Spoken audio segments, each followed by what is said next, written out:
Eh bien, bonjour à tous. Aujourd'hui, je vais vous présenter donc un nouveau tutoriel sur Magix Vidéo Deluxe et je vais vous montrer comment créer un effet écho donc à partir d'une vidéo qui a un plan fixe et un objet en mouvement. Alors, pour ce faire, j'ai utilisé donc cette vidéo. C'est un bateau donc qui est dans un port et qui traverse pour pouvoir sortir. Voilà.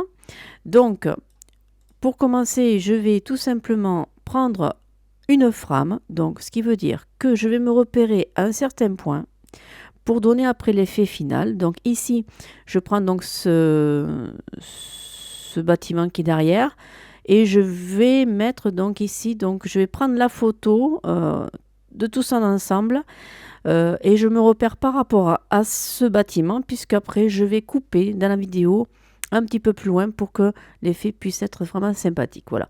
Donc ici, je coupe déjà et je vais faire sur fichier, exporter le film et ensuite je vais faire frame individuelle au format JPEG.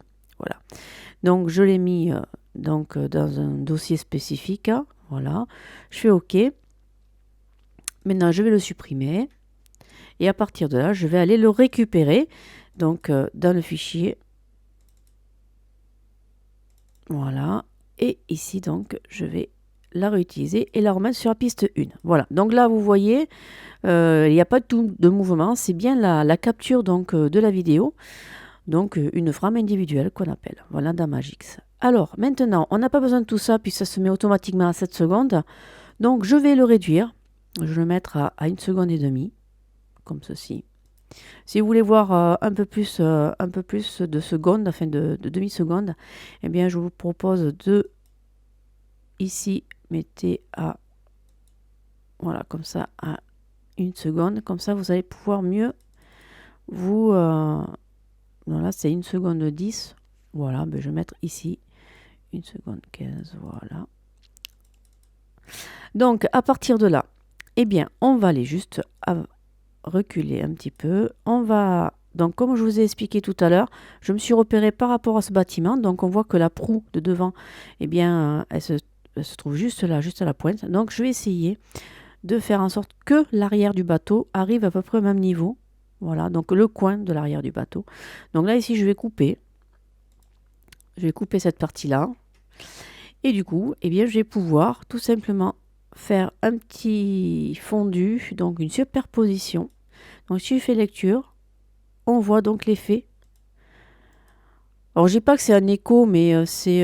je sais pas comment on pourrait appeler ça. Ben, vous me donnerez le mot.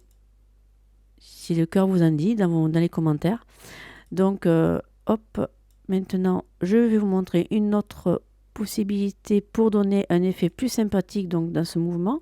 Sachant que comme on sait que c'est un bateau qui va sortir du port, eh bien, on va lui donner un effet de rapidité. Alors, pour ce faire, c'est pareil. Je me cale aussi par rapport au bâtiment. Donc ici, je vais couper là, hop. Et ensuite, je vais ici, donc, sur, donc, resélectionner la fin de la vidéo. Je vais aller sur Effet. Et à partir de là, eh bien, on va aller sur Effet vidéo, sur Vitesse. Et à partir de là, eh bien, on va augmenter jusqu'au facteur donc 4. Voilà, donc du coup, ça réduit effectivement la vidéo, mais ça va lui donner de la vitesse. Donc, ça vous donne une fréquence d'image à 116. 116 images au lieu de... On est à 25 images par seconde, mais là, c'est 116 images par seconde. Voilà. Donc, on va lui mettre un petit fondu arrière. Je vais juste superposer, voilà, pour lui donner encore un effet. Donc, là, on fait lecture. Donc, on voit le bateau. Alors, moi, je trouve que quand même, ça fait... Alors, attendez, hop, là. Je sélectionne tout. Je vais juste le réduire un petit peu, pas de beaucoup. Voilà. Alors, je vais le refaire. Voilà. Alors, lecture. Voilà. Et là, oh. Excusez-moi du bruit. Donc, voilà. Donc, vous pouvez ici mettre un petit fondu affiché. Voilà. Des fois, il fondu affiché. Voilà. Après, de toute façon, il vaut mieux que vous ayez un petit peu de temps très très court parce que quand vous allez superposer une autre vidéo, ça va vous permettre de donner un effet sympa aussi. Donc, ça, c'est juste un montage, une séquence pour rajouter dans une vidéo. Voilà, donc voilà, et hop, on est reparti. Et bien voilà, ce tutoriel est terminé. J'espère qu'il vous aura plu. Et puis, je vous dis à un prochain tuto. Allez, au revoir.